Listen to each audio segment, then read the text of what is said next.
if you do yung iyong task ngayon dahil gusto mong maparangalan ng sarili mo, mapapagod ka. Kaya mga nanay, for sure, maraming ganito. Ako na nga naglinis, ako na nga nagpaligo sa mga anak, ako na nga lahat. Pagod na ako. Alam niyo mga nanay, ramdam namin, salamat sa buhay niyo.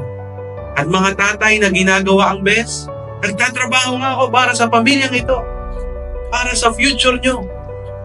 Marami. Kapag ginagawa natin yan para sa ganito, para sa'yo, mapapagod ka.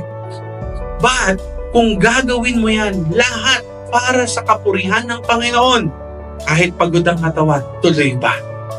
Kahit ikay may mga panghihina, talagang hihilahin ka ng espiritu mo para magawa ang pinapagawa sa iyo ng Diyos. Amen po? Kaya student, give your best for the Lord. Workers, give your best for the Lord. Anak, give your best for the Lord. Magulang, give your best for the Lord.